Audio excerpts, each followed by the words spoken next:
দর্শক সবাইকে আমন্ত্রণ নিউজ 24 সকাল 7টার সংবাদে। আপনাদের সঙ্গে পুরো সংবাদ জুড়ে আছি আমি তামিমুর রহমান তন্ময়। ডিসেম্বরে কেরানীগঞ্জ ঘাটারচর থেকে নারায়ণগঞ্জ কাঁচপুর রুটে চালু হচ্ছে কোম্পানি ভিত্তিক বাস সার্ভিস ঢাকা নগর পরিবহন। সব প্রস্তুতি নিয়েছে বাংলাদেশ সড়ক পরিবহন মালিক সমিতি। বাস রুট রেশনালাইজেশন প্রকল্প বাস্তবায়নের মাধ্যমে রাজধানীতে গণপরিবহনে শৃঙ্খলা ফিরিয়ে এনে যাত্রী ভোগান্তি দূর করা হবে বলে জানিয়েছেন ডিএনসিসি ও ডিএনসিসির মেয়র। তবে এর জন্য সিটি কর্পোরেশনকে সঠিক তদারকি আর পরিবহন সংশ্লিষ্টদের সাথে সমন্বয় রাখার পরামর্শ সাধারণ যাত্রীদের। তালুকদার বিপ্লবের প্রতিবেদনে বিস্তারিত। বাস রুট রেশনালাইজেশন আইনের মাধ্যমে কোম্পানি ভিত্তিক বাস পরিচালনার উদ্যোগ নেওয়া হয় 2016 সালে। ঢাকা উত্তর সিটির প্রয়াত মেয়র আনিসুল হকের মৃত্যুর পর এই উদ্যোগ থেমে যায়। এরপর 2018 সালের 9 সেপ্টেম্বর এক প্রজ্ঞাপনে বাস রুট রেশনালাইজেশনের কমিটি গঠন করা হয়। সবশেষ এই কমিটির 18তম সভায় কেরানীগঞ্জের ঘাটারচর থেকে নারায়ণগঞ্জের কাঁচপুর পর্যন্ত ঢাকা নগর পরিবহন নামে বাস রুট চালুর সিদ্ধান্ত হয়, যেখানে নির্দিষ্ট নিয়মে নির্দিষ্ট রঙের 120টি নন এসি বাস চলাচল করবে। নতুন এই রুটে 40টি যাত্রী ছাউনি হবে, বাস বে হবে 16টি। তবে তদারকি আর পরিবহন সংশ্লিষ্টদের সাথে সিটি কর্পোরেশনের সমন্বয় ছাড়া প্রকল্পের সফলতা সম্ভব নয় বলে মত সাধারণ যাত্রীদের। যাত্রী ভোগান্তি অনেকটাই কমবে, সবাই যেতে পারবে সহজে, খুব সহজেই যাতায়াত করতে পারবে। যদি তারা সঠিকভাবে পরিচালনা করতে পারে সেই জন্য তো আমাদের জন্য অবশ্যই ভালো, যদি যানজট সৃষ্টি না হয়। আর যদি এটা নামার পরে যে যানজটটা আরও বেশি হয় তাতে ভোগান্তি হবে। নতুন এই রুটে চলাচলকারী বাসের রঙের ডিজাইন কি হবে সেই অনুমতির অপেক্ষায় বাংলাদেশ সড়ক পরিবহন মালিক সমিতি। 14 তারিখের মধ্যে আমাদেরকে রঙের ডিজাইন দেওয়ার কথা ডিটিসি এর পক্ষ থেকে। এই ডিজাইন দেওয়ার পরে আমরা মালিকদেরকে ডিজাইনটি দিয়ে দিব। প্রথমে একটি গাড়ি রং করে এটা মেয়র সাহেব দেখবেন, দেখার পরে ওকে করলে আমরা সবাই মিলে যদি ওকে করি দেন বাকি গাড়িগুলো ওভাবে রং করবে। তো এই সময়ের মধ্যে রং করা এবং অন্যান্য কিছু যেগুলো দরকার টুকিটাকি সেগুলো করা সম্ভব বলে আমি মনে করি। এদিকে দুই সিটি মেয়রের দাবি এই প্রকল্প বাস্তবায়নের মাধ্যমে ফিরিয়ে আনা হবে রাজধানীর গণপরিবহনের বিশৃঙ্খলা। তো এটা আমাদের জন্য একটি পরীক্ষামূলক, আমাদের জন্য একটা শিক্ষণীয়, কিন্তু আমি আশাবাদী যে আমরা এমন একটি পর্যায়ে চলে এসেছি যে এর থেকে আর ফিরে যাওয়ার সুযোগ নেই। এখন ইনশাল্লাহ ঢাকাবাসী তাদের অভীষ্ট সেবাগুলো ইনশাল্লাহ পাবে। প্রত্যেকটা বাসের ড্রাইভার যারা আছে এদের কিন্তু শিক্ষিত হতে হবে, ট্রেনিং হতে হবে এদেরকে, এবং লাইসেন্স বিহীন কেউ চলতে পারবে না। সুতরাং এখানে আজকে কি হচ্ছে আমি জানিও না, তুমিও জানো না, বাসের কন্ট্রাক্টর চালাচ্ছে, ড্রাইভার হয়তো ঘুমায় আছে না। এই ডিসিপ্লিনগুলো কিন্তু এখানে আমরা নিয়ে আসতে চাচ্ছি। সবুজ পতাকা রঙে সাজানো হবে এই রুটের 120টি বাস। 1 ডিসেম্বর এই রুট চালুর ঘোষণা থাকলেও 16 ডিসেম্বর বিজয় দিবসে চালুর কথাও ভাবছে bus route rationalization committee. Talukdar Biplob, news 24, Dhaka. রাজধানীর গুলশানে অভিযান চালিয়ে এক প্রতারক চক্রের মূল হোতা আব্দুল কাদের সহ মোট 5 সদস্যকে গ্রেপ্তার করেছে গোয়েন্দা পুলিশ। সরকারের গুরুত্বপূর্ণ মন্ত্রণালয়ের সচিব সহ বিভিন্ন সামরিক কর্মকর্তার নাম ভাঙিয়ে কোটি কোটি টাকা হাতিয়ে নেওয়ার অভিযোগে গ্রেপ্তার করা হয় তাদের। অভিযানে জাল দলিল, কাগজপত্র সহ বিপুল পরিমাণ অবৈধ আর্থিক লেনদেনের প্রমাণ পেয়েছে পুলিশ। কাদেরের সাথে ব্যবসায়ী মুসা বিন শামসের সহ অন্যান্যদের সংশ্লিষ্টতার বিষয়েও তদন্ত হবে বলে জানিয়েছে পুলিশ। মাহমুদুল হাসানের রিপোর্ট। বৃহস্পতিবার রাতে গুলশান 1 নম্বরের জব্বার টাওয়ারে অভিযান চালিয়ে গ্রেপ্তার করা হয় এই প্রতারক চক্রকে। এনএসআই এর সহযোগিতায় ডিবি গুলশান বিভাগ পরিচালনা করে এই অভিযান। বিপুল অঙ্কের লোন পাইয়ে দেয়া ও বিভিন্ন সরকারি কাজের ওয়ার্ক অর্ডার পাইয়ে দেওয়ার নামে চলছিল তাদের প্রতারণা। গুরুত্বপূর্ণ ব্যক্তিদের সাথে সাক্ষাতের নামে নেওয়া হতো বিপুল পরিমাণ ভিজিটিং ফি। বিভিন্ন কাজের আগে মোটা অঙ্কের অর্থ ও জামানত হিসেবে চেক গ্রহণ ছিল প্রতারণার কৌশল। নিজেকে সচিব বলেও পরিচয় দিত প্রতারক আব্দুল কাদের। বিতর্কিত ব্যবসায়ী মুসা বিন শমসের ছাড়াও তার সম্পর্ক ছিল জিকে শামীমের সাথেও। সে একটা নন মেন্টাল মানুষ, সে কাট করেছেন যে সেখানে সে এডিশনাল সেক্রেটারি বিভিন্ন সময় মন্ত্রণালয়ে গিয়ে সে ওই যে 200 কোটি 250 কোটি টাকা লোন পায় দেওয়া, তারপরে 200 কোটি আরেকটা ওয়ার্ক অর্ডার, এইগুলি মানুষের কাছ থেকে সে ভুয়াভাবে তৈরি করে সে এখান থেকে 10% 5% সে আগে টাকা নেয়। সরকারের গুরুত্বপূর্ণ মন্ত্রণালয়ের প্রায় 30 জন সচিব ও সামরিক বাহিনীর বিভিন্ন কর্মকর্তার নাম ভাঙিয়ে চলছিল প্রতারণা। এরই মধ্যে শত শত কোটি টাকা হাতিয়ে নেওয়ার অভিযোগ এই চক্রের বিরুদ্ধে। 200-250 কোটি টাকার ওয়ার্ক অর্ডার পাই দেওয়ার জন্য সে করতে হচ্ছে, দেখা গেলো এখান থেকে 10% 15 কোটি টাকা দিতে হবে, সেটা একটা ডাউন পেমেন্ট, সে টাকাটা চেকটা আগে নিয়ে নিত, ঠিক আছে আপনি 150 কোটি টাকা দিয়ে দিচ্ছি, আপনি ডাউন পেমেন্টের চেক আমাকে দেন, এই 15 কোটি টাকা নিত। নেওয়ার পরে সে যেটা করতো, লোন তো করে দিলই না, উল্টা ওই লোকটাকে 15 কোটি টাকা পাওয়ার জন্য তাকে বিভিন্ন হয়রানি করতো। প্রতারণায় জড়িত বাকিদেরও ধরার চেষ্টা চলছে বলে জানিয়েছে পুলিশ। মাহমুদুল হাসান, নিউজ 24, ঢাকা। এবারও আইন করে গঠন করা হচ্ছে না নির্বাচন কমিশন। আইনমন্ত্রী জানিয়েছেন, বর্তমান কমিশনের মেয়াদ শেষে সার্চ কমিটির মাধ্যমে পরবর্তী নির্বাচন কমিশন গঠিত হবে। তবে সাবেক নির্বাচন কমিশনার এম শাখাওয়াত হোসেন বলছেন, স্বচ্ছ প্রক্রিয়ার কমিশন গঠন করতে আইন করার এখনো যথেষ্ট সময় সুযোগ আছে। আর বিএনপি নেতাদের মতে সবার আগে নির্বাচনকালীন সরকারের ফয়সালা হতে হবে। প্লাবন রহমানের রিপোর্টে বিস্তারিত। সংবিধান অনুযায়ী সুনির্দিষ্ট আইন তৈরি করে নির্বাচন কমিশন গঠন করার নিয়ম। নির্বাচন কমিশনার হিসেবে নিয়োগ দিতে খুঁজে বের করতে হবে যোগ্যদের। তবে স্বাধীনতার 50 বছর পার হতে চললেও কোনো সরকারই গুরুত্বপূর্ণ সেই আইন প্রণয়ন করেনি। আগামী বছরের ফেব্রুয়ারিতে শেষ হচ্ছে বর্তমান নির্বাচন কমিশনের মেয়াদ, যাদের নিয়োগ হয়েছিল সার্চ কমিটি গঠনের মাধ্যমে। স্বাভাবিকভাবেই তাই প্রশ্ন উঠছে, নতুন নির্বাচন কমিশন গঠন হবে কিভাবে? আইনমন্ত্রী সাফ জানিয়েছেন, এবারও আইন করার সুযোগ নেই। করোনা পরিস্থিতি, সেই সঙ্গে যে সময় সামনে আছে, তাতে নির্বাচন কমিশনারদের নিয়োগ সংক্রান্ত আইন করা সম্ভব নয় বলে জানান তিনি। আমি এমন কথা বলছি না যে নির্বাচন কমিশন গঠন করার জন্য যে আইনের কথা সংবিধানে বলা হয়েছে তা করা হবে না, কিন্তু এই কোভিড পরিস্থিতি এবং সব কিছু মিলিয়ে যেহেতু নির্বাচন কমিশনের সময় ফেব্রুয়ারি মাসে শেষ হয়ে যাবে, সেহেতু ফেব্রুয়ারি 2022 সালে, সেহেতু এখন আইন করে এটা করা সম্ভব না। মাননীয় প্রধানমন্ত্রী যেটা বলেছেন, সার্চ কমিটির মাধ্যমেই হবে। তবে নির্বাচন কমিশনারদের নিয়োগ স্বচ্ছ প্রক্রিয়ায় করতে আইন করার বিকল্প দেখছেন না সাবেক নির্বাচন কমিশনার এম শাখাওয়াত হোসেন। সেক্ষেত্রে এখনো যথেষ্ট সময় আছে বলে মনে করেন তিনি। আইন হলে যেটা হবে যে প্রত্যেকটা জায়গাতে ট্রান্সপারেন্ট হবে। আমার তো মনে হয় না এত সময় লাগার কথা, কারণ পার্লামেন্ট তো মেজরিটি ওখানে আলোচনা তো হয়ই না পার্লামেন্টে, যেটা মন্ত্রিসভা পাস করে ওইটাই বিল আকারে হয়ে যায়। আর বিএনপি বলছে, তাদের ভাবনাই এখন কেবলই নির্বাচনকালীন সরকার। দলটির ভাইস চেয়ারম্যান মোহাম্মদ শাহজাহান বলছেন, সবার আগে আগামী নির্বাচন কোন সরকারের অধীনে হবে তার সুরাহা হওয়া জরুরি। এদেরকে সরিয়ে একটা নির্দলীয় সরকার, অন্তর্বর্তীকালীন সরকার গঠন করে তার অধীনে নির্বাচন কমিশন করে নির্বাচন করা, এটাই হলো এখন সময়ের কাজ। সবশেষ 2017 সালের জানুয়ারিতে গঠন করা হয় সার্চ কমিটি, যাদের মাধ্যমে গঠিত হয় 5 সদস্য বিশিষ্ট KM নুরুল হুদা কমিশন। বর্তমানে দায়িত্ব পালন করা এই কমিশনের মেয়াদ শেষে পরবর্তী কমিশনও নিয়োগ পাবে সার্চ কমিটির মাধ্যমে। প্লাবন রহমান, নিউজ 24, ঢাকা। বাংলাদেশ বিরোধী অপতৎপরতার অভিযোগে তাসনিম খলিলের বিরুদ্ধে সুইডেনের রাজধানী স্টকহোমে মামলা করেছেন সর্ব ইউরোপিয়ান আওয়ামী লীগের সভাপতি এম নজরুল ইসলাম ও সাধারণ সম্পাদক মুজিবুর রহমান।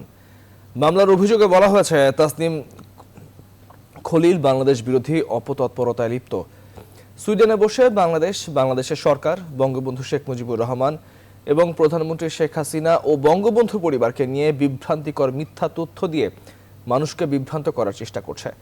তার নেত্র নিউজ নামের online portal, Facebook, YouTube channel ও টুইটার সহ সামাজিক যোগাযোগ মাধ্যমে অপপ্রচার অব্যাহত রেখেছে। তাদের পেছনে 71-এর পরাজিত শক্তি ও তাদের দোসররা।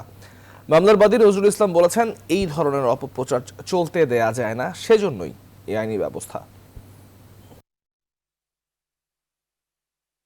এই তথাকথিত সাংবাদিক সুইডেনে বসে বাংলাদেশ সরকার, জাতির পিতা বঙ্গবন্ধু শেখ মুজিবুর রহমান, মাননীয় প্রধানমন্ত্রী শেখ হাসিনা ও বঙ্গবন্ধু পরিবারকে নিয়ে বিভ্রান্তিকর মিথ্যা তথ্য দিয়ে মানুষকে বিভ্রান্ত করার চেষ্টা করছে। তার নেত্র নিউজ নামের online portal, Facebook, YouTube channel, Twitter সহ সামাজিক যোগাযোগ মাধ্যমে সেই মিথ্যাচার অব্যাহত রেখেছে। করোনা মহামারীর কারণে দীর্ঘ 1.5 বছর বন্ধ থাকার পর পর্যটন ভিসা চালু করার সিদ্ধান্ত নিয়েছে ভারত সরকার। আগামী 15 অক্টোবর থেকে বিদেশিদের জন্য পর্যটন ভিসা দেয়া শুরু করবে দেশটি। করোনা পরিস্থিতির উন্নতি হওয়ায় এই সিদ্ধান্ত নেওয়া হয়েছে বলে দেশটির স্বরাষ্ট্র মন্ত্রণালয় জানিয়েছে। তবে ভিসা দেওয়া শুরু হলেও পরবর্তী 1 মাস অর্থাৎ 15 নভেম্বর পর্যন্ত শুধুমাত্র চার্টার ফ্লাইটে ভারত সফর করা যাবে। যারা নির্ধারিত বাণিজ্যিক ফ্লাইটে ভারত সফর করতে চান তাদের অপেক্ষা করতে হবে নভেম্বরের 15 তারিখ পর্যন্ত।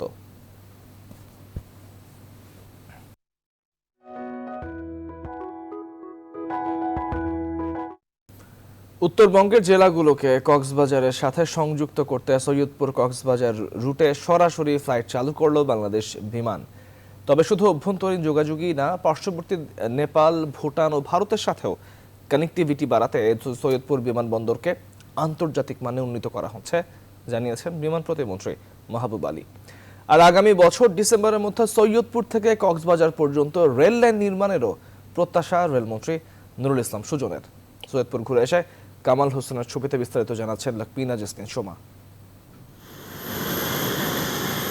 সৈয়দপুর বিমানবন্দর, এই বিমানবন্দরটিকে আন্তর্জাতিক বিমানবন্দরে উন্নীত করতে কাজ করছে সরকার। পাশাপাশি এই উত্তরবঙ্গের জেলাগুলোকে পর্যটন নগরী কক্সবাজারের সাথে সংযুক্ত করতে সৈয়দপুর কক্সবাজার রুটে ফ্লাইট চালু করল বাংলাদেশ বিমান।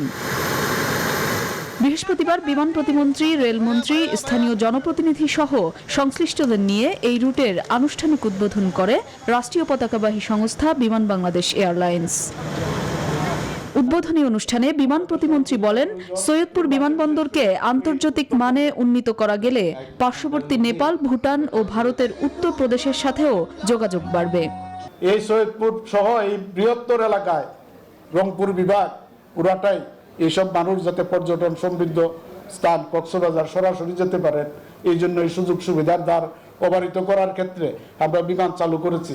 আপনাদের যত ডিমান্ড, আপনারা যদি বলেন সেই পরিমাণ প্যাসেঞ্জার হয়, আমরা প্রয়োজনে ডেইলি একটা করে ফ্লাইট পরিচালনা করব। আনুষ্ঠানিক বক্তব্যে রেলমন্ত্রী রেলের ক্রমাগত লোকসান ও জমি দখল নিয়ে ক্ষোভ প্রকাশ করেন। তবে প্রত্যাশা করেন আগামী বছর ডিসেম্বরের মধ্যে সৈয়দপুর কক্সবাজার রুটে রেল লাইনও নির্মাণ হবে। যে 10টি অগ্রাধিকার প্রকল্প, তার অন্যতম হলো চিটাগং থেকে 2000 থেকে কক্সবাজার রেলপথ।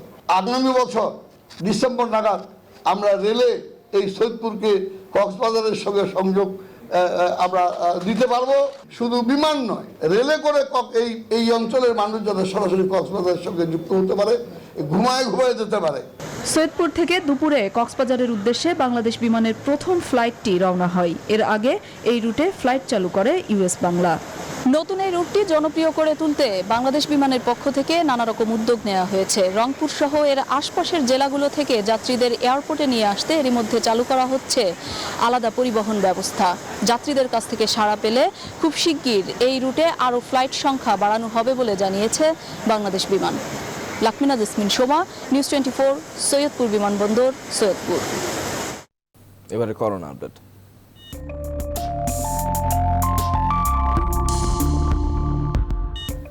চব্বিশ ঘন্টায় করোনা ভাইরাসে আক্রান্ত হয়ে দেশে আরও 12 জনের মৃত্যু হয়েছে।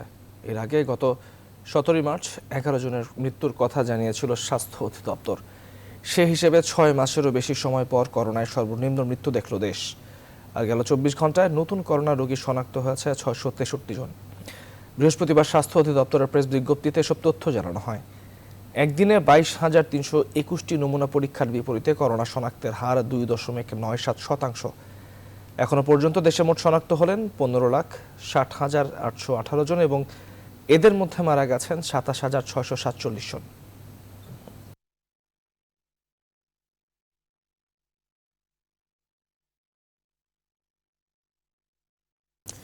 বিশ্ব ব্যাংকের প্রতিবেদন বলছে দক্ষিণ এশিয়ার দেশগুলোতে টিকা কার্যক্রমে অনেকটাই অগ্রগতি হয়েছে, তবে এক্ষেত্রে অনেকটাই পিছিয়ে রয়েছে বাংলাদেশ। এশিয়ার 8 দেশের মধ্যে বাংলাদেশের অবস্থান 7 নম্বরে। বাংলাদেশে মহামারীর লাগাম টানতে মাসে অন্তত 2 কোটি মানুষকে টিকা দেওয়ার পরামর্শ দিয়েছেন বিশ্লেষকরা। মাসুদ রানা জানাচ্ছেন বিস্তারিত। দক্ষিণ এশিয়ার দেশগুলোতে গেল 2 মাসে করোনা প্রতিরোধক টিকা কার্যক্রমে ভালো অগ্রগতি হয়েছে, তবে বাংলাদেশ এক্ষেত্রে এখনো বেশ পিছিয়ে। দক্ষিণ এশিয়ার 8টি দেশের মধ্যে লাল সবুজের অবস্থান এখন 7 নম্বরে। বৃহস্পতিবার প্রকাশিত বিশ্বব্যাংকের মোড়ক পরিবর্তন, ডিজিটাইজেশন ও সেবা নির্ভর উন্নয়ন প্রতিবেদনে এসব তথ্য তুলে ধরা হয়। গেল সেপ্টেম্বর মাস পর্যন্ত হিসেবে বাংলাদেশের প্রতি 100 জনের মধ্যে 14 জন কমপক্ষে 1 ডোজ টিকা পেয়েছে। এশিয়ার 8 দেশের মধ্যে আফগানিস্তান ছাড়া টিকাদানে বাংলাদেশ থেকে এগিয়ে রয়েছে সবাই। ভুটান ও মালদ্বীপের 60% মানুষকে টিকার দ্বিতীয় ডোজ দেওয়া হয়ে গেছে। ভারতের দ্বিতীয় ডোজ দেওয়া হয়ে গেছে প্রায় 15% মানুষকে। পাকিস্তানের 0.19%, নেপালের 0.33%, শ্রীলঙ্কায় দেওয়া হয়েছে 1.63%। এর আগে উন্নয়নশীল বিশ্বে টিকাদান পর্যবেক্ষণে IMF, বিশ্বব্যাংক এবং বিশ্ব স্বাস্থ্য সংস্থা ও বিশ্ব বাণিজ্য সংস্থার সমন্বয়ে গঠিত প্রতিবেদনে বলা হয়, বাংলাদেশকে এ বছরের মধ্যে 40% মানুষকে টিকাদান শেষ করতে দিনে 0.49% হারে টিকা দিতে হবে। এক্ষেত্রে মাসে প্রায় 2 কোটি মানুষকে টিকা দেওয়ার পরামর্শ দিয়েছেন বিশ্লেষকরা। মাসুদ রানা, নিউজ 24। এদিকে স্বাস্থ্যমন্ত্রী জাহিদ মালিক বলেছেন, শিগগিরই দেশে টিকার উৎপাদন শুরু হবে। প্রয়োজন মিটিয়ে টিকা রপ্তানির পরিকল্পনার কথাও জানান তিনি। এছাড়াও টিকার প্রয়োগের সক্ষমতা আগের চেয়ে এখন অনেক বাড়ানো হয়েছে বলে মন্তব্য করেন তিনি। রাজধানীতে বৃহস্পতিবার এক অনুষ্ঠানে এসব কথা বলেন স্বাস্থ্যমন্ত্রী। 3 কোটি লোকরে আমরা প্রায় প্রথম ডোজ দিয়েছি এবং প্রায় 2 কোটি লোকরে আমরা দ্বিতীয় ডোজ দিতে সক্ষম হয়েছি। আজকে আমরা অনেক দেশের থেকে টিকার বিষয়েও অনেক এগিয়ে আছি, যার ফলে আজকে দেখেন 2.8% নেমেছে। Corona is being phased out. When it is below 5%, then automatically it is said that in the international standard that corona will be automatically phasing out. So now Bangladesh has reached that position where corona will be gradually phasing out. দেশে মাদকের চাহিদা কমাতে সর্বাত্মক চেষ্টা চলছে। এরই অংশ হিসেবে ঢাকার কেরানীগঞ্জে পুলিশের অধীনে তৈরি করা হয়েছে মাদকাসক্ত নিরাময় কেন্দ্র। বৃহস্পতিবার ঢাকার দক্ষিণ কেরানীগঞ্জে মাদকাসক্তি নিরাময় ও মানসিক স্বাস্থ্য পরামর্শ কেন্দ্র ওয়েসিসের উদ্বোধনী অনুষ্ঠানে এসব কথা জানান স্বরাষ্ট্রমন্ত্রী। আর এই উদ্যোগকে দেশের সব জায়গায় ছড়িয়ে দেওয়ার ইচ্ছার কথা জানান পুলিশ প্রধান ডক্টর বেনজির আহমেদ। আর এই উদ্যোগে সর্বাত্মক সহযোগিতা করার অঙ্গীকার করেন স্বাস্থ্যমন্ত্রী জাহিদ মালিক। জানাচ্ছেন মৌ খন্দকার। সরকারি হিসেবে দেশে মাদকাসক্তের সংখ্যা 80 লাখ ছাড়িয়ে, তবে খরচ আর কেন্দ্রের পরিবেশ নিয়ে অভিযোগেরও কোনো অন্ত নেই। বৃহস্পতিবার কেরানীগঞ্জে পুলিশের মাদকাসক্ত নিরাময় কেন্দ্রের উদ্বোধনী অনুষ্ঠানে এই অভিযোগে ঘি ঢাললেন খোদ স্বরাষ্ট্রমন্ত্রী। এলএসডি যে কত ভয়ঙ্কর তার উদাহরণ আপনারা ইতিমধ্যেই দেখেছেন। অবস্থা থেকে উত্তরণে পুলিশ কল্যাণ ট্রাস্টের উদ্যোগে দক্ষিণ কেরানীগঞ্জে প্রতিষ্ঠা করা হয়েছে 60 শয্যা বিশিষ্ট আধুনিক মাদকাসক্ত নিরাময় কেন্দ্র। দেশে মাদকের সংখ্যা কমাতেই এমন উদ্যোগ বলে জানান স্বরাষ্ট্রমন্ত্রী। এই হাসপাতালটা যেভাবে আমরা পরিকল্পনা নিয়েছেন, এই পরিকল্পনা যদি সঠিকভাবে বাস্তবায়ন করতে পারেন তাহলে এটা একটা উল্লেখযোগ্য অবদান রাখবেন। আর এই উদ্যোগে সর্বাত্মক সহযোগিতা করার অঙ্গীকার করেন অনুষ্ঠানের বিশেষ অতিথি স্বাস্থ্যমন্ত্রী। সব ধরনের ওখানেও ব্যবস্থা আছে। পুলিশ বাহিনীও আমাদেরকে ওনাদের একটা সুন্দর এই প্রতিষ্ঠান করে সহযোগিতা হাত বাড়িয়ে দিয়েছে। শুধু আইন প্রয়োগ করে নয়, মাদকের চাহিদা কমাতে সবাইকে আরও দায়িত্বশীল হওয়ার আহ্বান জানান পুলিশ প্রধান ডক্টর বেনজির আহমেদ। মাদকাসক্তি চিকিৎসার ব্যাপারে আমরা এই অঞ্চলে মডেল হতে পারি যদি আমরা সবাই মিলে উদ্যোগ নেই। এটা আমাদের কল্যাণ ট্রাস্টের উদ্যোগ হবে, আমরা কাজ করছি এটা নিয়ে। আমি মনে করি যে এগ্রিয়েবল টার্মসে আমরা সবার সহযোগিতা নিয়ে কাজটি করতে চাই। মাদকাসক্ত মানেই অপরাধী নয় জানিয়ে অভিভাবকদের মাদকাসক্ত সন্তানদের চিকিৎসা ব্যবস্থা করার অনুরোধও জানিয়েছেন বক্তারা। মৌ খন্দকার, নিউজ 24, ঢাকা। জার্মানিতে অবৈধ হয়ে পড়া 800-র বেশি বাংলাদেশিকে ফেরত পাঠানোর সিদ্ধান্ত নিয়েছে বার্লিনের বাংলাদেশ দূতাবাস। 26 অক্টোবর প্রথম ধাপে ফেরত পাঠানো হবে অর্ধ শতাধিক। দেশটিতে নিযুক্ত রাষ্ট্রদূত মোহাম্মদ মোশাররফ হোসেন ভূঁইয়া জানান, দেশের ভাবমূর্তি রক্ষায় ফেরত পাঠানোর এই সিদ্ধান্ত। জার্মানি থেকে অনামিকা বড়ুয়ার তথ্যচিত্রে মাসুদ রানার ডেস্ক রিপোর্ট। জার্মানিতে আটক অবৈধ 816 জন বাংলাদেশিকে ফেরত পাঠানোর সকল প্রক্রিয়া শেষ করেছে বার্লিন বাংলাদেশ দূতাবাস। দেশটিতে নিযুক্ত রাষ্ট্রদূত মোহাম্মদ মোশাররফ হোসেন ভূঁইয়া জানান, সেসব অবৈধ বাংলাদেশিদের ফেরত পাঠাতে জার্মান ও ইইউ দীর্ঘদিন ধরে চাপ সৃষ্টি করে আসছিল। তারই প্রেক্ষিতে এমন সিদ্ধান্ত নেওয়া হয়েছে। এমনি যারা সরাসরি চলে আসে যে এখানে কাজের অনুসন্ধান করবে, অনেকেই ধরা পড়ে যায় এবং তাদেরকে ফিরে নেওয়ার জন্য একটা বাধ্যবাধকতা আছে। এটি সেপ্টেম্বর 2017-তে ইউরোপিয়ান ইউনিয়নের সাথে বাংলাদেশ একটা চুক্তি স্বাক্ষর করে। এটিকে বলা হয় SOP, স্ট্যান্ডার্ড অপারেটিং প্রসিডিউর। অবৈধ বাংলাদেশি অভিবাসীদের কারণে দেশের ভাবমূর্তি নষ্ট হবে কিনা এই প্রশ্নের উত্তরে রাষ্ট্রদূত বলেন, দুই দেশের সম্পর্ক উন্নয়ন অব্যাহত রাখতেই এই সিদ্ধান্ত। অবৈধভাবে যাতে তারা না আসে, এতে দেশের যেরকম ভাবমূর্তি নষ্ট হয়, অনুরূপভাবে আমাদের সাথে তাদের রিলেশনও নষ্ট হওয়ার সম্ভাবনা আছে। আমাদের ছেলেমেয়েরা যদি এখানে পড়াশোনা করে ভালো চাকরি করে, সেক্ষেত্রে বাংলাদেশের ভাবমূর্তিও ভালো হয়। অভিবাসন বিশেষজ্ঞরা বলছেন, রাষ্ট্র আদম ব্যাপারী ও মানব পাচারকারীদের বিষয়ে আরো সতর্ক ও কঠোর হলে অনিরাপদ ও অবৈধ অভিবাসনের প্রতি সাধারণ মানুষের আগ্রহ কমবে। মাসুদ রানা, নিউজ 24। এবারে নগদের সৌজন্যে এবারের আমাদের বিশেষ আয়োজন বিজয় থেকে অর্জনে।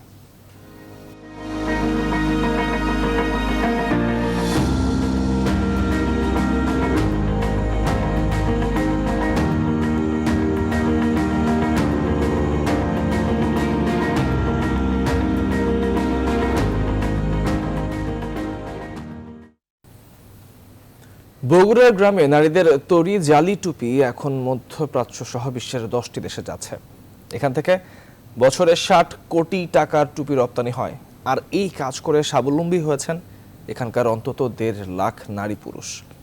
সংশ্লিষ্টরা বলছেন, কারিগরদের দক্ষতা বৃদ্ধির পাশাপাশি অন্যান্য দেশে বাজার সৃষ্টি করতে পারলে টুপি থেকেও আয় হতে পারে আরও বেশি বৈদেশিক মুদ্রা। আব্দুল সালাম বাবুর তথ্যচিত্রে নেক্সট রিপোর্ট। 3 দশকের আগে কুরুশকাটায় নারীদের হাতে তৈরি জালি টুপি শুরু হয় শেরপুর ও ধুনট উপজেলার বিভিন্ন গ্রামে। এখন অন্তত 1.5 লাখ নারী পুরুষের আয়ের প্রধান উৎস জালি টুপি। সংসারের কাজের ফাঁকে কুরুশ কাটা দিয়ে টুপি বুনন করেন গ্রামীণ নারীরা। বিভিন্ন দামের প্রায় 50 ধরনের টুপি তৈরি করেন তারা। আর এই কাজ করে আর্থিকভাবে স্বাবলম্বী হয়েছেন তারা। সংসার সব কাজ করে আমি টুপি বানাই। টুপি থেকে আমাদের ছেলে মেয়েরা লেখাপড়া, খাতা কলম সহ অন্যান্য খরচপাতিও আপনি উপার্জন করতে পারে। টুপি শিল্পকে ঘিরে বগুড়ার শেরপুরে গড়ে উঠেছে রপ্তানি প্রক্রিয়াজাত কারখানা। এখানে টুপির সুতা তৈরি করেও কর্মসংস্থানও হয়েছে অনেকের। কাজকর্ম করে আমার ছেলে মেয়ের স্বামী নিয়ে সঙ্গে আছি। আমার একটা সাল আছে, তাকে পড়াশোনা করাতেছি বগুড়া বিভাগ কলেজে। আর আমার সংসার ভালো মতো চলতেছে। দেশের চাহিদা মিটিয়ে এসব টুপি রপ্তানি হচ্ছে ভারত, পাকিস্তান, সৌদি আরব, কাতার সহ বিশ্বের 10টি দেশে। তবে জালি টুপির উপকরণ করমুক্তভাবে আমদানি করতে পারলে উৎপাদন খরচ কম হবে বলে মনে করেন ব্যবসায়ী নেতারা। উপকরণগুলো করমুক্ত সুবিধার মাধ্যমে আমদানি করতে পারি, তাহলে আমাদের টুপির উৎপাদন আরো বৃদ্ধি পাবে এবং উৎপাদন খরচ কম হবে।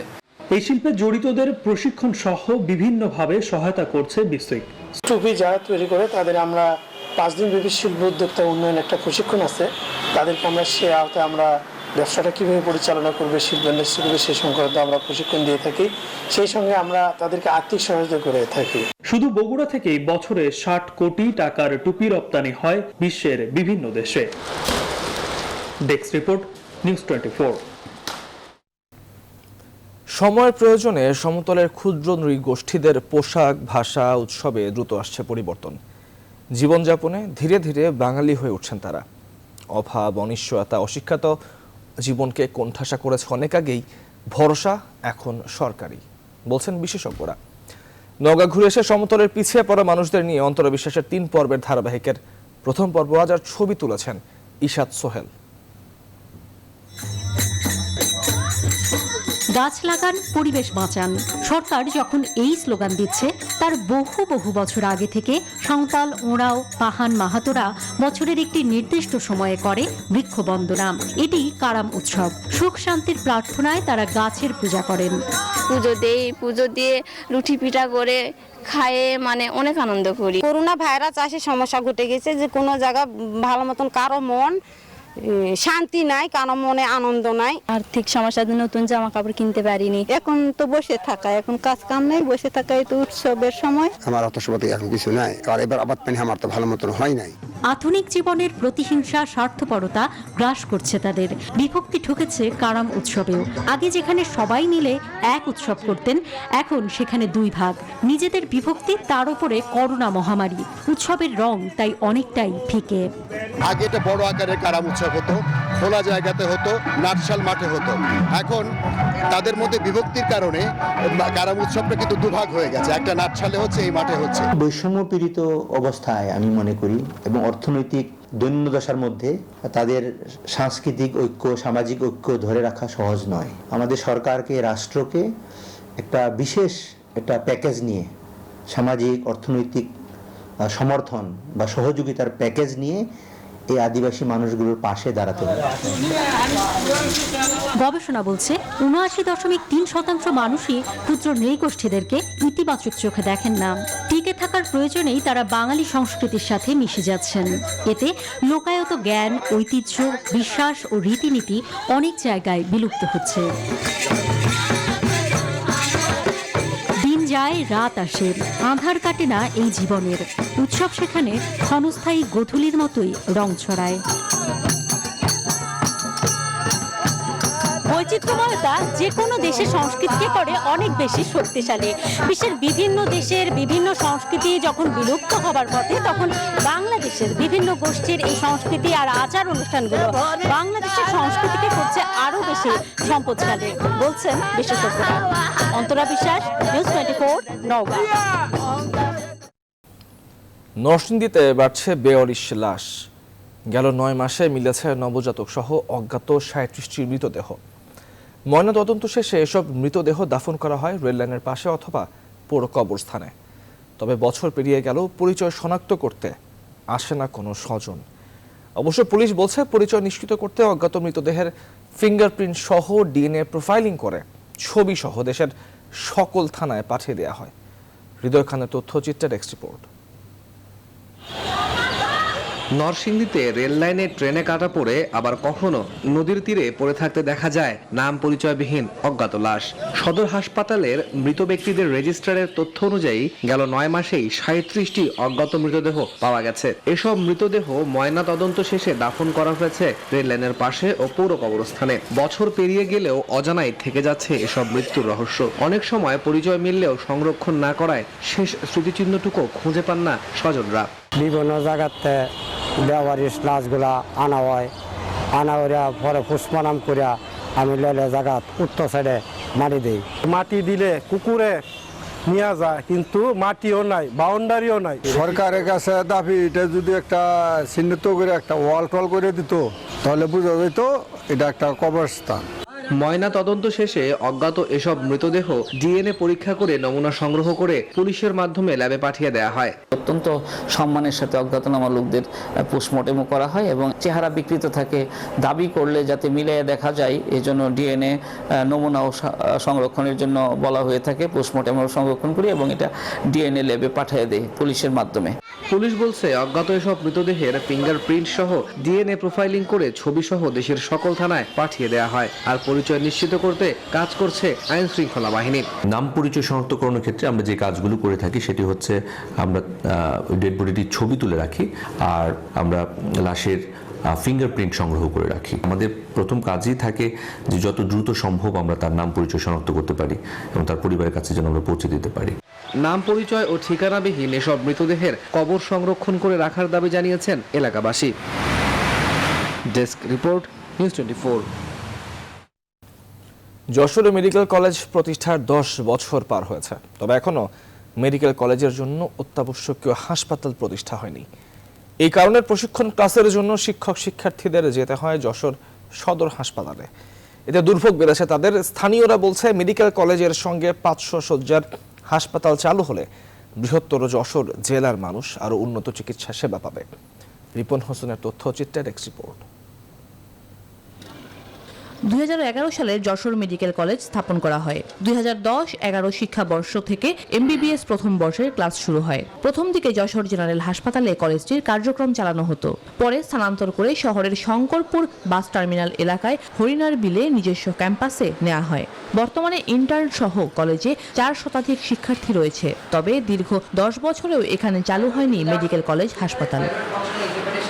এই অবস্থায় প্রতিদিন কলেজ থেকে ক্লিনিক্যাল ক্লাসের জন্য যশোর জেনারেল হাসপাতালে যেতে হয়। এতে নানা ভোগান্তিতে পড়তে হয় শিক্ষক শিক্ষার্থীদের। ক্লাস শেষ করে ওয়ার্ডে যেতে হয়, ওয়ার্ড থেকে আবার কলেজ হোস্টেলে আসা, তারপর রাতে যে আমাদের ওয়ার্ড থাকে বা দিনেও থাকে, এটা আমাদের জন্য খুব কষ্টসাধ্য হয়ে যায়। রাত নাই দিন নাই, যখন তখন আমাদের যেতে হয়। তো এটার জন্য তো আমাদের অনেক বেশি সাফার করতে হয়। আমাদের যদি দেখা যাচ্ছে কলেজ যদি হসপিটালটা হয়ে যায় পার্শ্ববিষ্ট, তাহলে আমাদের এখানে প্র্যাকটিসের পর্যাপ্ত সুযোগ সুবিধা পাবো। আমরা সবসময় স্যারদের সাথে সাথে থাকতে পারবো। সংশ্লিষ্টরা বলছেন হাসপাতাল নির্মাণের বিষয়ে এরই মধ্যে সরকার সিদ্ধান্ত নিয়েছে। তবে প্রস্তাবনা প্রকল্পটি একনেকে পাশ হলেই কাজ শুরু হবে। এখন যেটা করছে এটা একনেকে এখনো পাস হয়নি, তো একনেকে পাস হবে, তারপরে আমাদের কাজ শুরু হবে। তবে এখনকার যে হসপিটাল, এটা আসলে আগে যে হসপিটালটা করার জন্য প্ল্যান ছিল তার থেকেও আরো ভালো হবে। স্থানীয়রা বলছে এখানে মেডিকেল কলেজ চালু হলে সদর হাসপাতালে 75% রোগীর চাপ কম হবে। এতে চিকিৎসা সেবার মানও বৃদ্ধি পাবে। মেডিকেল কলেজে 500 বেড না থাকার কারণে যে বিড়ম্বনা তৈরি হচ্ছে এবং সদর হসপিটালের যে চিকিৎসায় যে সমস্যা তৈরি হচ্ছে, ব্যবস্থাপনারও যে সমস্যা তৈরি হচ্ছে, সেই জায়গাতে অবসান দরকার। এই সময়ের গুরুত্বপূর্ণ দাবি যশোর মেডিকেল কলেজ হাসপাতাল বাস্তবায়ন করার দাবি। যশোরে সরকারি ও বেসরকারি 3টি মেডিকেল কলেজ আছে, যার একটিরও হাসপাতাল নেই। Desk report, news 24। এবারে ফার্স্ট সিকিউরিটি ইসলামী ব্যাংক অর্থ বাণিজ্যের সংবাদ। মাদারীপুরে অনাবাদি জমিতে মাচা তৈরি করে কুমড়া চাষ করছে এখানকার কৃষকরা। বাম্পার ফলন ও বাজার দর ভালো পাওয়ায় খুশিও তারা। স্থানীয় চাহিদা মিটিয়ে এসব কুমড়া সরবরাহ করা হচ্ছে দেশের বিভিন্ন জেলায়। নিচু এলাকা হয় বছরে 6 মাস পানি জমে থাকে মাদারীপুর, কালকিনি ও ডাসার উপজেলার অধিকাংশ জমিতে। এসব জমি একসময় থাকতো অনাবাদি, এতে আর্থিকভাবে ক্ষতিগ্রস্ত হন কৃষকরা। তবে কৃষি বিভাগের পরামর্শে গেল 5 বছর ধরে মাচায় কুমড়া চাষ করে সফলতা পেয়েছেন এখানকার কৃষকরা। তারা জানান অন্যান্য ফসলের চেয়ে কুমড়ার চাষ উৎপাদন খরচ কম হয়। পাইকারি বাজারে প্রতি কেজি কুমড়া 35 থেকে 40 টাকা দরে বিক্রি হচ্ছে। কুমড়ার দাম ভালো থাকায় আর্থিকভাবে লাভবানও হচ্ছেন। এই কুমড়া বিক্রি করে বাজারে আমরা অনেক লাভবান হচ্ছি এবং তার দিয়ে আমরা অনেক খুশি। এবছর কুমড়া চাষ করছি, খুব বাম্পার ফলন হয়েছে, আগামী তো চাষ করব। কুমড় চাষে খরচ কম, লাভ বেশি এবং এই কুমড় চাষ দেখে আমরা খুবই উৎসাহ, এই কুমড় চাষ আমরাও করব। অনাবাদি জমিতে কুমড়া চাষ প্রসারের লক্ষ্যে মাঠ পর্যায়ে কৃষকদের সব ধরনের সহায়তা করছে স্থানীয় কৃষি বিভাগ। কৃষকদের পাশে থেকে সার্বক্ষণিক পরামর্শ দিছি। কৃষক এই ফলন দেখে সামনে করবে। এই বর্ষাকালে এখানে কর্মসংস্থান কম, সেই ক্ষেত্রে এখানে এই মিষ্টি কুমড়া চাষাবাদ করে তারা অত্যন্ত লাভবান হবে। মাদারীপুরে 1000 হেক্টর জমিতে কুমড়ার চাষ করা হয়েছে। প্রতি হেক্টর জমিতে উৎপাদনের লক্ষ্যমাত্রা ধরা হয়েছে 25 থেকে 30 টন। Desk report, news 24। আন্তর্জাতিক প্রসঙ্গ। জামিন পেলেন শাহরুখ পুত্র আরিয়ান খান। 14 দিনের জেল হেফাজতের নির্দেশনা দেওয়া হয়েছে। তবে আরিয়ানদের অন্তর্বর্তী জামিনের আবেদন করেন শাহরুখ নিযুক্ত আইনজীবী। সেই অন্তর্বর্তী জামিনের শুনানি হবে আজ বেলা 11টায়। এর আগে আরিয়ানকে নার্কোটিক্স কন্ট্রোল ব্যুরোর হেফাজতে রাখার নির্দেশ দিয়েছিলেন আদালত। 4 দিন এই কেন্দ্রীয় তদন্তকারী সংস্থার রুদ্ধোদ্ধার কক্ষে কাটিয়েছেন আরিয়ান। চলেছে জিজ্ঞাসাবাদ। জেরার সময় সহযোগিতা করেছেন শাহরুখ পুত্র। গেল শনিবার মুম্বাই থেকে আটক করা হয় আরিয়ান সহ আরো কয়েকজনকে। দীর্ঘ 16 ঘন্টা জিজ্ঞাসাবাদের পর গ্রেফতার হন শাহরুখ পুত্র। আরিয়ানের দুই সঙ্গী মুনমুন ধামেচা ও আরবাজ শেঠ মার্চেন্টকেও গ্রেফতার করে এনসিবি।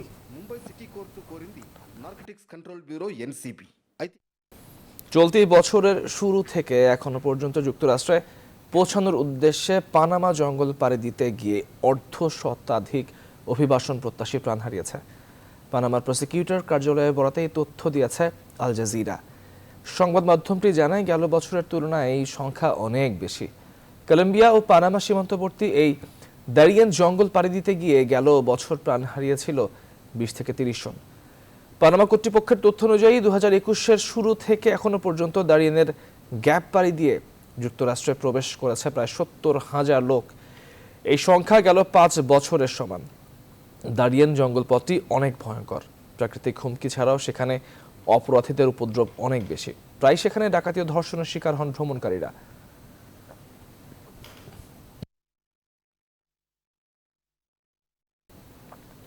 এবার সাহিত্য নোবেল পুরস্কার জিতে নিলেন তানজানিয়ার উপন্যাসিক আব্দুল রাজাক গুরনাহ। বৃহস্পতিবার বাংলাদেশ সময় বিকেল 5টায় ওই পুরস্কার বিজয়ীর নাম ঘোষণা করে রয়্যাল সুইডিশ একাডেমি। গুরনাহর দরদি ভাষার ব্যর্থহীন লেখায় ফুটে উঠেছে উপনিবেশিকতার দুর্দশা, শরণার্থীদের কষ্টের গল্প। 2020 সালে সাহিত্যে নোবেল পুরস্কার জিতে নেন মার্কিন কবি লুইস গ্লাক। এর আগে সোমবার চিকিৎসা বিজ্ঞান এবং মঙ্গলবার পদার্থবিজ্ঞানে বিজয়ীদের নাম ঘোষণা করা হয়। আজ শান্তিতে এবং আগামী সোমবার অর্থনীতিতে নোবেল বিজয়ীদের নাম ঘোষণা করা হবে। বিশ্বে টানা দ্বিতীয় মাসের মতো বেড়েছে খাদ্যের দাম। ফলে গেল 10 বছরের মধ্যে বিশ্বজুড়ে খাদ্যের দাম বর্তমানে সর্বোচ্চ পর্যায়ে পৌঁছেছে বলে জানিয়েছে বিশ্ব খাদ্য ও কৃষি সংস্থা FAO। সংস্থাটির ধারণা, চলতি বছরে বিশ্বে গম, জব ও বার্লির মতো খাদ্যপণ্যের উৎপাদনের রেকর্ড সৃষ্টি হবে। কিন্তু তারপরেও এসব ভোগ্য পণ্যের দাম বৃদ্ধি পাবে। গেল মাসে FAOর খাদ্য মূল্য সূচক উঠেছিল সর্বোচ্চ 130 পয়েন্ট, যা 2011 সালের সেপ্টেম্বর মাসের পর থেকে এই পর্যন্ত সর্বাধিক। গেল আগস্টে মূল্য সূচক ছিল 128.5 পয়েন্ট। বছর ভিত্তিক হিসেবে গেল সেপ্টেম্বরে শতকরা 32.8% বেড়েছে খাদ্য মূল্য।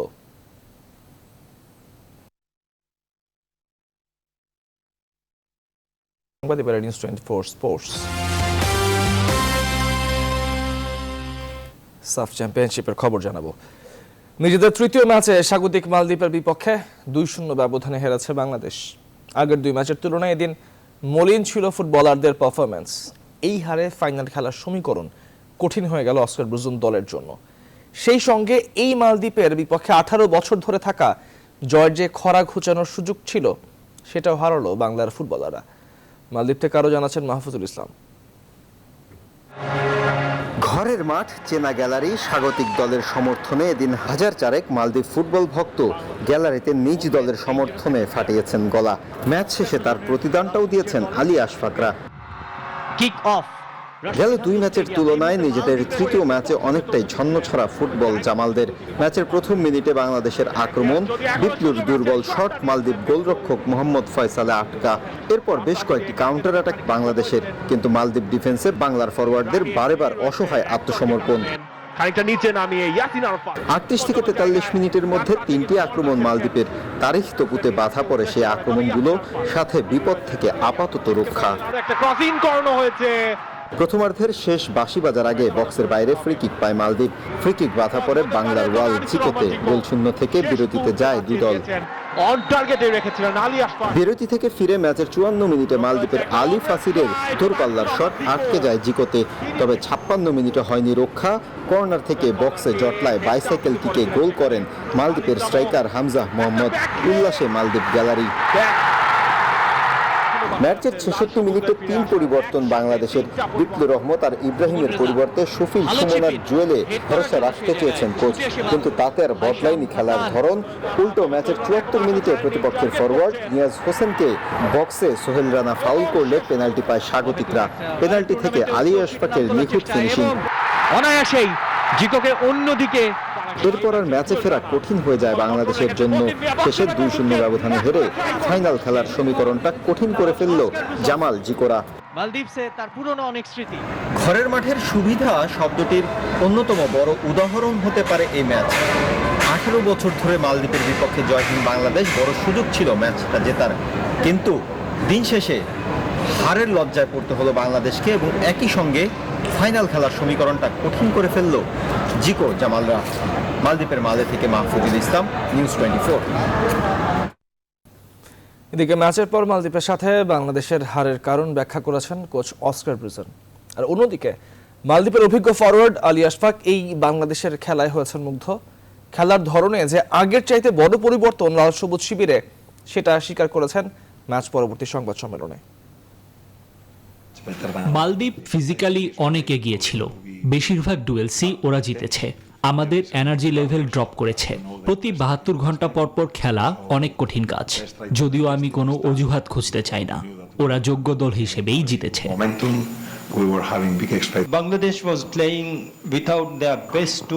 শেষ যেবার বাংলাদেশের সঙ্গে খেলেছি তখন ওরা যেটা খেলেছে সেটা আসলে ফুটবল বলা চলে না। তবে এবারের বাংলাদেশ অনেক বেশি আক্রমণাত্মক। ওদের কোচিং টিম বেশ ভালো কাজ করছে, তার ছাপ পড়েছে ওদের দলের খেলায়। টানা তৃতীয় মেয়াদে বাংলাদেশ ক্রিকেট বোর্ডের সভাপতি হিসেবে নির্বাচিত হয়েছেন নাজমুল হাসান পাপন।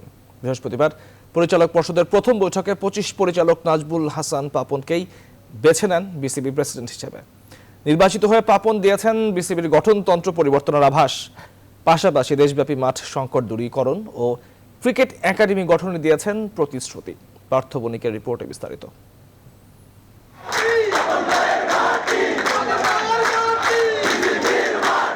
বিসিবি নির্বাচনের এই স্লোগান বৃথা যায়নি। টানা তৃতীয়বারের মতো বাংলাদেশ ক্রিকেট বোর্ডের প্রেসিডেন্ট নির্বাচিত হয়ে নাজমুল হাসান পাপন প্রমাণ করলেন বিসিবিতে তার অপরিহার্যতা।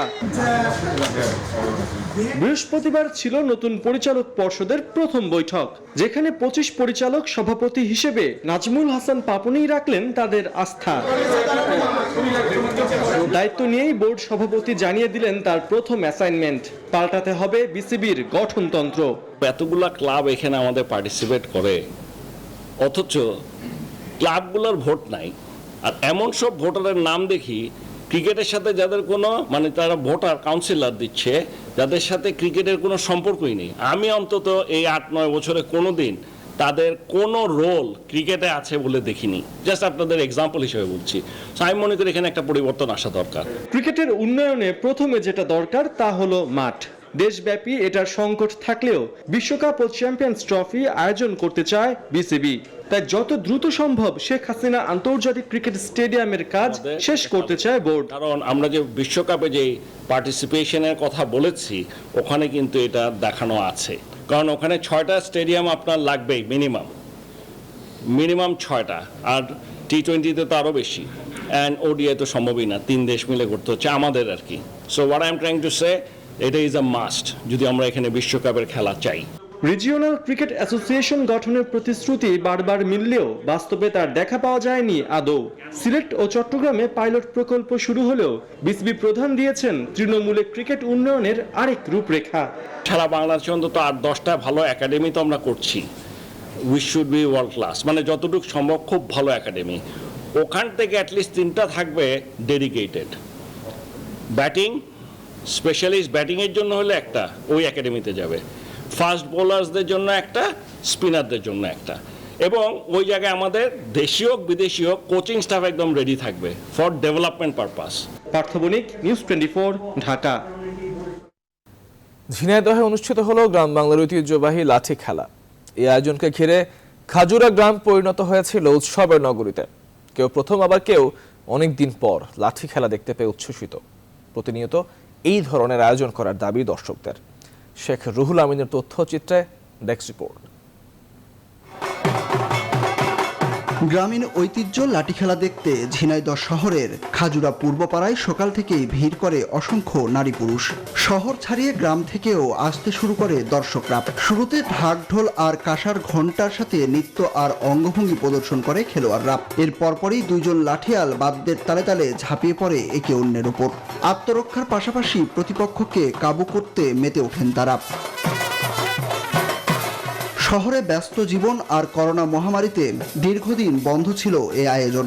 অনেকদিন পর হারানো এই ঐতিহ্য দেখতে পেয়ে খুশি দর্শকরা। তাই নিয়মিত এই ধরনের আয়োজন করার দাবি তাদের। অনেকদিন খেলা দেখে না, খুব ভালো লাগলো খেলা দেখে। এসব খেলা তখন হয় না, হঠাৎ করে খেলাটা আসে, খুব ভালো লাগছে খেলা। প্রতিনিয়ত যদি এই ধরনের খেলা হয় খুব ভালো লাগবে। সংশ্লিষ্টরা জানান, মানুষকে আনন্দ দেয়া আর ঐতিহ্য ধরে রাখতেই এই আয়োজন। এই খেলা আয়োজন করেছি সবাই আনন্দ দেওয়ার জন্য এই খেলার আয়োজন করেছি। খেলা দেখে মানুষের আনন্দ পায়, নিজেও আনন্দ পায়। এ খেলায় অংশ নেন ঝিনাইদহ সদর ও শৈলকুপ উপজেলা সহ বিভিন্ন এলাকার 12টি লাঠিয়াল দলের অন্তত 40 জন লাঠিয়াল। Desk report, news 24। বিনোদনের খবর জানিয়ে শেষ করছে এখনকার আয়োজন। নিজেকে ভেঙে অনুদানের সিনেমা গুলুইতে ভিন্ন লোকে দর্শকদের সামনে আসছেন শাকিব খান। সর্বদা ফিটফাট ইমেজ নিয়ে পর্দায় হাজির হওয়া শাকিব এবার প্রথম একজন ঢুলির চরিত্রে অভিনয় করছেন। এদিকে শাকিব আর পূজাকে দেখতে প্রতিদিনই জামালপুরের যমুনার তীরে ভিড় জমছে লাখো মানুষের। খোরশেদ আলম খসরুর প্রযোজনায় গুলুই পরিচালনা করছে SA হক অলিক। জামালপুরের শুটিং স্পট ঘুরে এসে বিস্তারিত জানাচ্ছেন ফাতেমা কাউসার। কেউ এসেছেন 10 মাইল দূর থেকে, কেউ আবার যমুনা নদীর ওপার থেকে।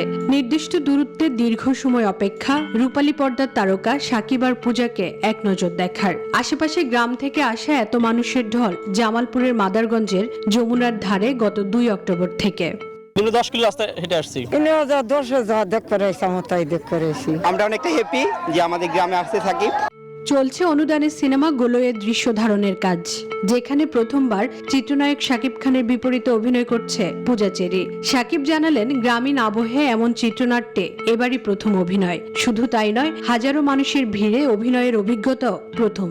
আশপাশের যত অঞ্চল আছে সেখান থেকে মানুষ গাড়ি দিয়ে, ট্রলার দিয়ে বিভিন্ন মাধ্যমে চলে আসে। আমি প্রথম ভেবেছিলাম, আর প্রথম যেদিন শুটে এসেছি আমি ভেবেছিলাম অ্যাবসার্ড, শুট তো হবেই না, এখান থেকে চলে যেতে হবে। এইটা তো খুব বেশি বাড়াবাড়ি করে ফেললাম আমি। সম্ভ্রান্ত একটি পরিবারের সন্তান পূজা চেরি, সেই গ্রামেরই একজন মাঝির ছেলে লালু। ঢোল বাজানোই যার কাজ। তাদের দুজনের প্রেম পরিণয় নিয়ে এগিয়েছে গোলই সিনেমার দৃশ্যপট। অলিক ভাই বলল যে একটা মুভি বানাবে গোলই, আমাকে নিতে চায়। তো আমি স্টোরি শুনলাম, বিশ্বাস করেন আমি এক কথায় হ্যাঁ বলে দিয়েছি। ভাইয়া তো একটু টাইম নিয়েছে।